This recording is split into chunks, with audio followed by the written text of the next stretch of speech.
Ladies and gentlemen, I invite you to the magnificent, amusing, and sometimes scary place. Ooh. Step right in, step right in. Welcome to the Chamber of Wonders.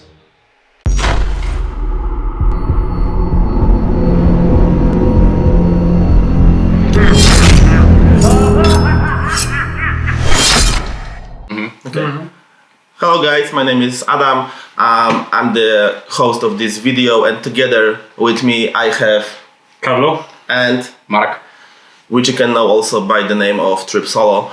And today we're gonna do a cool video presenting this brand new game from Ludus Magnus Light called Chambers of Wonders. Stay tuned.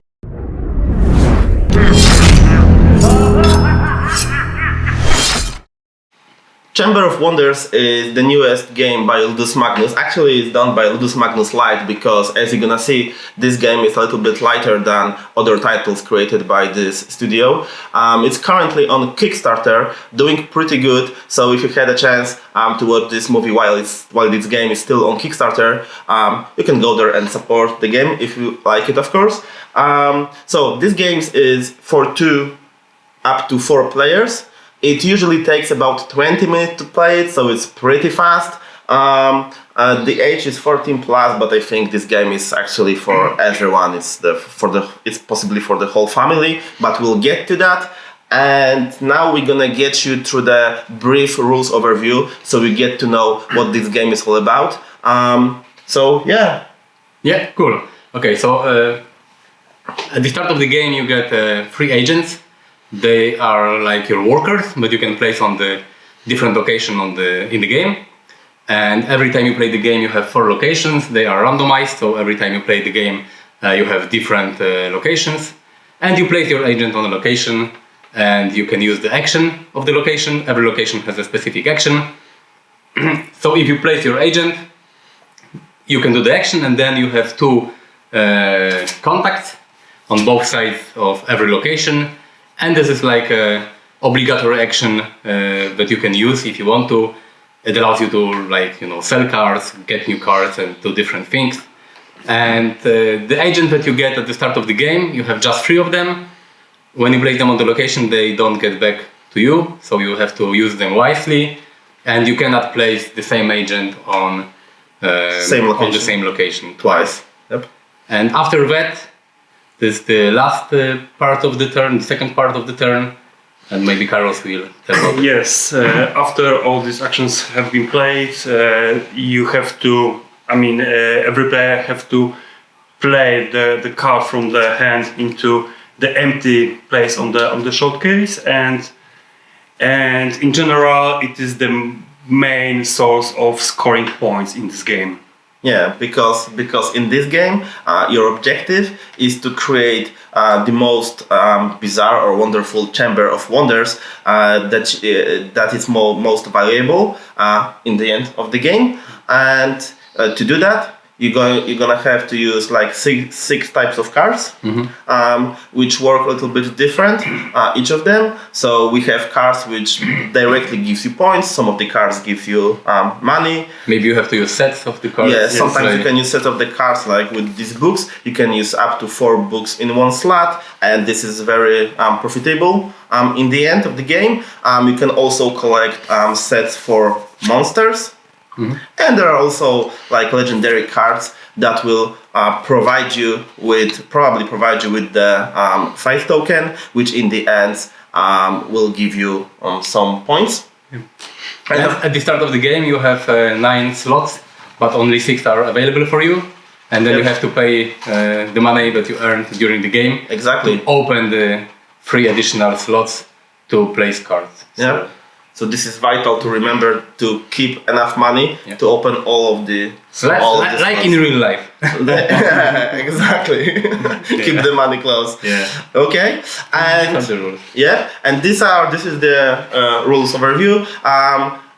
Actually, there are 2 rounds in the game. Yeah. And it's pretty fast. So after 2 rounds, the game ends. We count the score, and then of course, player with the highest score wins. With the game. Yeah. Okay. And that's it. Yeah. Pretty simple.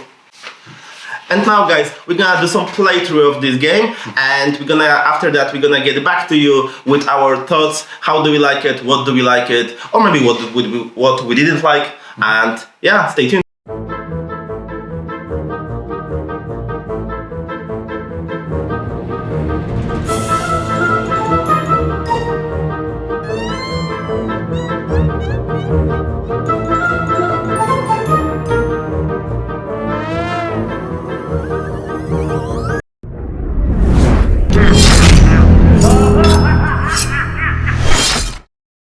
Okay, and we are back after playing this game. Yeah, and first and Did you like it? most important question, yeah? Actually, I did. I like it more than I thought I would. Yeah, Carlos?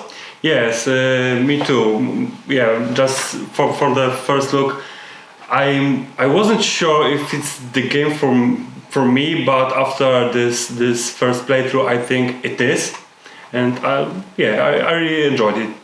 Yeah, I enjoyed it too because the game is not that complicated when you look at the rules, but it still gives you like a chance to have a strategy, and you have different options while playing the game.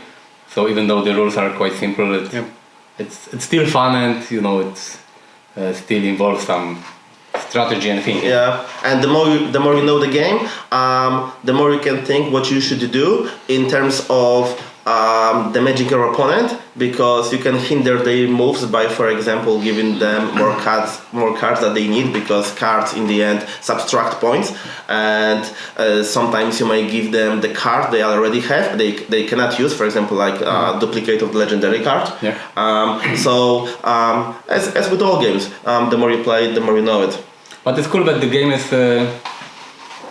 random. I mean, not only in terms of because you drew cards and this is the random part of the game, but you have more elements that you use in a single game.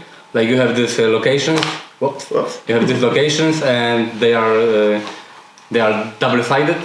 So you randomize that when you play the game, and you have these contacts. There are also more in the game than just the four here. So it's cool that every time you play the game, you have different elements that give you different options. Yeah, that's right, and it helps in replayability. Yeah. Just with this. Actually, every game, every play is probably different, because we have here like 6 locations and 6 contacts, and we use only 4 of each. But it's still on Kickstarter, and we have a prototype, and there for sure there will be more cards of of the wonder cards, and also more locations and more contacts. And it's good because each time you play it, you might think of different strategy, even though you use the same set of wonder cards. What happens on board is a bit different every time. Because when you use the location, then you can only use the contact that's on the left or the right side of the location. So even if you have the same contacts but in different order, it plays a little different. So this is nice. Yeah. So what did you like? Or more of the game? Anything else? I must say that the other benefit of this game is the pretty fast gameplay. Yeah, because I was going to say it. We are. We all say it. Yeah, it's. I think we played in about 15 minutes or so. Yeah, the second time we played it, it was like 15 minutes. Yeah. Yeah. So, yeah, you can just set up it, play, and it takes about 15-16 minutes or so. Yeah, it's a great game to start the game night. Yeah. Maybe to finish the game night. To finish the game night, yeah. If you want to play something that is quick. Yep. But it's still not like a very simple game, because it's the setup. I think is quite fast, because you have to shuffle the cards, set the locations, and build the locations, because because it's like you can build the locations. Yeah, but it's quite quick, I think, in the setup. Then you can play the game in 20 minutes, and if you have more time, you can play it another time or second time, and it's nice. So okay, so the one thing that I like about this game, the other thing that I like about this game is that I think it's the game like for everyone, because you could probably explain it to like 6-year-old child, and the child will be able to play it. But it also when you are older, you can also play it and feel the joy of playing it. So I think it's a plus. And let's focus on theme a little bit and on the design, because the art is cool. The art is cool. It's pretty standard for this studio to make beautiful games, but here they taken a little bit different approach in terms of style, and those cards look pretty nice. I like the illustrations, and also I like the reference on the objects that are pictures on the cards, because they are referencing to history, to some pop culture, even to their previous games, and even to their previous games, like Black Rose. So I think they did pretty good job on the art and on the design. The art goes well with the theme, because if you know what the game is about, but you have to collect some strange books and artifacts, animals, monsters and stuff, and you look at the game when it's set up on the table, it's like it fits the theme, and it looks great. So this is nice. It's a good looking game. This is important. When you set it on the table and you look at the game, you say, wow. So the table presence is there. Is there, definitely. And this game comes for a fairly good price, I guess, because on Kickstarter it's for 35 euros at the moment, which I think for the game of this size, including the stretch goals, which will be available later, I think the price is spot on. Yes. Because it's the quality is great, and you have a lot of gameplay in it. And it's like even those tokens looks nice. Yeah, but the locations are cool. In general, the quality of this game is really cool. Yeah, so the price is right. And there's a deluxe edition, I think. Yeah, with the more fancy. Yeah, with the wooden box and wooden inserts. So if you want. And the monster. Yeah, and the monster, the hand of the monster. No, we're joking. but yeah, so there's the deluxe edition with wooden box. For the game. Well, what else? What else did you like about the game? I like this game is a kind of games which are easy to learn how to master, because the core set of rules is pretty simple. However, to master it, you need to have a kind of a strategy. So it's to me it's important, and it's really cool.